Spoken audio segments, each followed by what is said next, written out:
Hello guys, welcome to another video. दोस्तों, आज मैं एक और स्टोरी को ट्रांसलेट करने जा रहा हूं और हमेशा की तरह मैं इसे हिंदी में ट्रांसलेट करूंगा। इस वीडियो में मैं आपको वर्ड बाय वर्ड मीनिंग के बारे में बताऊंगा और साथ में ग्रामर के पोर्शन को भी कवर करूंगा। तो आज जो है स्टोरी, ये शॉर्ट स्टोरी है और काफ़ी इंटरेस्टिंग होने वाली है। तो इसको आखिर तक ज़रूर देखिएगा ताकि आप इसको अच्छे तरीके से समझ सकें। तो वीडियो शुरू करते हैं। वीडियो का जो टाइटल है वो है द डोंकीज बर्डन। डोंकी के बाद अपॉस्ट्रॉफी एस का यूज किया गया है। इसका मतलब होता है का के की। डोंकी कहते हैं गद्दे को और बर्डन कहते हैं बोझ को। तो इसका क्या मतलब हुआ? द डोंकीज बर्डन, गद्दे का बोझ। तो ये था हमारा टाइटल। इसको मजीद पढ़ते हैं। A merchant owned a donkey and a horse. A merchant, merchant कहते हैं व्यापारी को।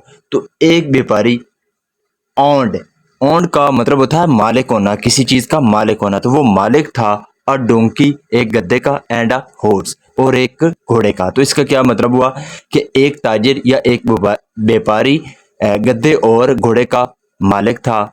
एवरी डे, हर दिन। ही वुड लोड, यहाँ पे जो वुड है ये पास्ट की कोई हैबिट बता रहा है। जैसे हम यूज टू का प्रयोग करते हैं पास्ट की कोई हैबिट बताने के लिए, हम वुड का भी यूज करते हैं। तो इसी तरह यहाँ पे वुड का भी यूज किया गया है। तो ही वुड लोड, लोड का मतलब होता है लादना। तो वो लादता था, यानी कि लोड वजन को भी कहते हैं। तो यहाँ पे लादने के सेंस में है। तो ही वुड लोड, वो लादता था हिज गुड्स, अपने सामान को, ऑन द बैक्स, पीठ पर, ऑफ बोथ द एनिमल्स, दोनों जानवरों की पीठ पर, एंड टेक देम, और उनको ले जाता था। टेक का मतलब होता है किसी चीज को ले जाना। तो वो ले जाता था देम, उनको, यानी कि जो सामान था उनको ले जाता था टू द मार्केट, बाजार। क्या करने के लिए? टू सेल, बेचने के लिए। यहाँ पे हमारा इन्फिनेटिव लगा है। ये जो इन्फिनेटिव होता है ये पर्पस को दिखाता है, तो बेचने के लिए। तो इसका क्या मतलब हुआ? Every day he would load his goods on the backs of both the animals and take them to the market to sell. हर दिन वो उनकी पीठ पर सामान लादा था दोनों जानवरों के, और उनको मार्केट यानी कि बाजार ले जाता था बेचने के लिए।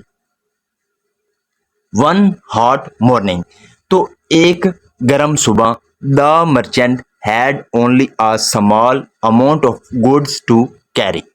यहाँ पे जो हैड, हैड के बाद अगर वर्ब का प्रयोग किया जाए तो यानी कि थर्ड फॉर्म लगती है हैड के बाद। अगर हैड के बाद थर्ड फॉर्म लगे तो वो हमारा पास्ट परफेक्ट टेंस का वाक्य कहलाता है। लेकिन अगर हैड के बाद वर्ब की कोई जो है फॉर्म ना लगे तो वो हमारा कहलाता है पास्ट का पोजेसिव, यानी कि उसके पास था।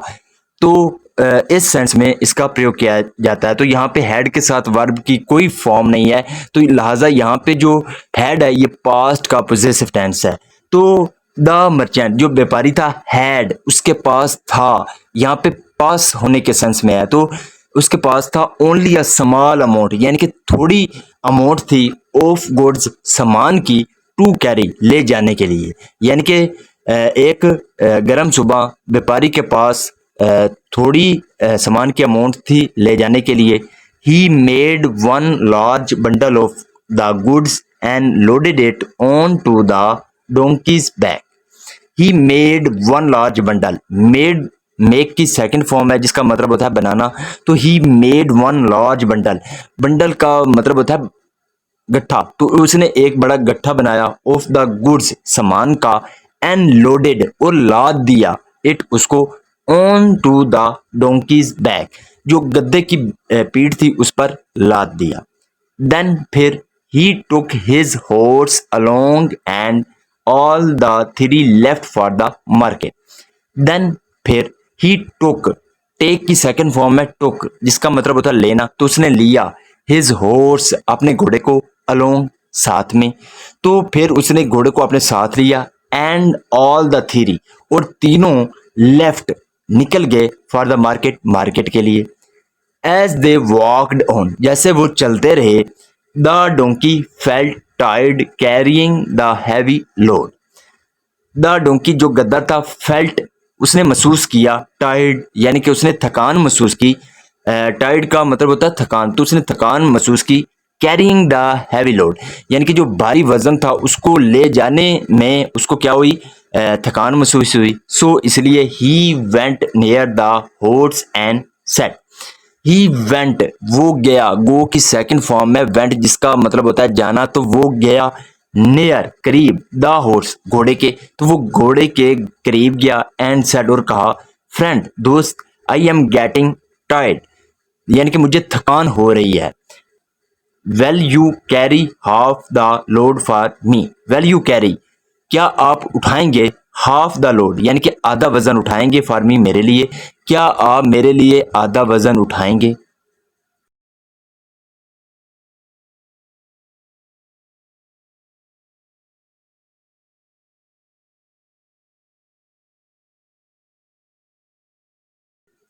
नो वे, बिल्कुल नहीं।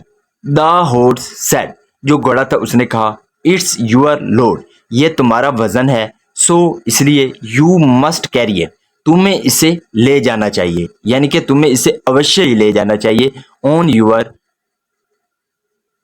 ऑन, यानी कि अपने आप ही ले जाना चाहिए। आई वॉन्ट शेयर इट, मैं इसे नहीं बांटूंगा। शेयर का मतलब होता है बांटना, तो यहाँ पे वॉन्ट शॉर्ट में है, लेकिन हम इसे विल नॉट भी बोल सकते हैं, विल नॉट, और शॉर्ट में इसे वॉन्ट पढ़ते हैं। तो आई वोंट शेयर इट, मैं इसे नहीं बांटूंगा। The donkey did not comment back, तो जो गद्दा था उसने जवाब नहीं दिया, यानी कि उसने वापस जवाब नहीं दिया। इट वॉज नैरिंग नून, तो ये दोपहर हो रही थी, यानी कि दोपहर के करीब का वक्त था।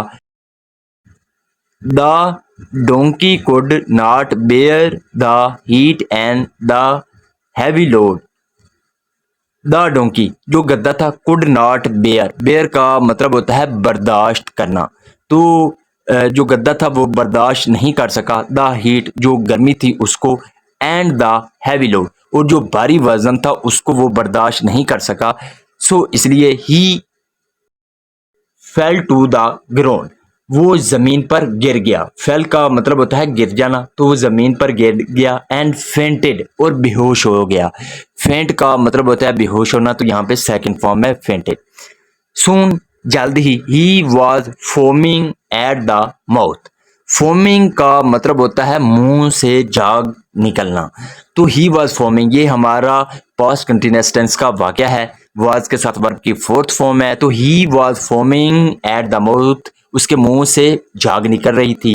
The merchant took the donkey's load and put all of it on the horse's back, the merchant, जो व्यापारी था, टुक, उसने लिया, द डोंकीज लोड, जो गद्दे का वजन था उसको लिया, एंड पुट, और डाल दिया, ऑल ऑफ इट, यानी कि वो सारा वजन डाल दिया, ऑन द हॉर्स बैक, घोड़े की पीठ पर, यानी कि जो व्यापारी था उसने गद्दे की पीठ से सारा वजन उतार लिया और उसको घोड़े की पीठ पर लाद दिया। The horse now had to carry the heavy goods, the horse, जो घोड़ा था, नाउ अब, हैड टू कैरी, उसको ले जाना था। यहाँ पे जो हैड टू का प्रयोग किया गया है, हैड टू का मतलब होता है जब किसी को मजबूरी में कुछ करना पड़ता है तब हम हैड टू का यूज करते हैं। तो the horse had to carry the heavy goods, अब घोड़े को भारी वजन उठाना पड़ा या ले जाना पड़ा।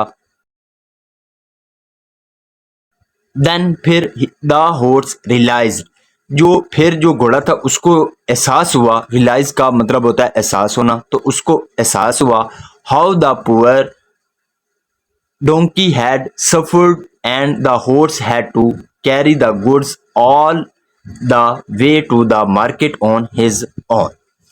तब जो घोड़ा था उसको एहसास हुआ कि जो पुअर डोंकी था, हैड सफर, उसने झीला था। सफर का मतलब होता है झीलना, तो यहाँ पे हैड के साथ वर्ब की थर्ड फॉर्म है, तो यहाँ पे ये हमारा पास्ट परफेक्ट टेंस का वाक्य है। तो उसने झेला था, and the horse had to carry the goods, तो जो घोड़ा था उसको सारा जो सामान था वो उठाना पड़ा, ऑल द वे, सारे रास्ते, to the market on his own, जो मार्केट का रास्ता था उस पर उसे खुद जो है सारा सामान उठाना पड़ा। इसका मोरल देखते हैं, इसका मोरल क्या है, sharing others burden now well benefit us in the future, sharing का मतलब होता है साझा करना या बांटना। तो बांटना अदर्स बर्डन, दूसरों का जो बोझ है वो बांटना। नाउ अब वेल बेनिफिट, तो वो क्या करेगा, फ़ायदा देगा। बेनिफिट का मतलब होता है फ़ायदा, तो वो फ़ायदा देगा अस हमको इन द फ्यूचर में। यानी कि अगर दूसरों का जो है बोझ आप बांटते हैं तो वो फ्यूचर में क्या करेगा, आपका लिए फ़ायदेमंद होगा।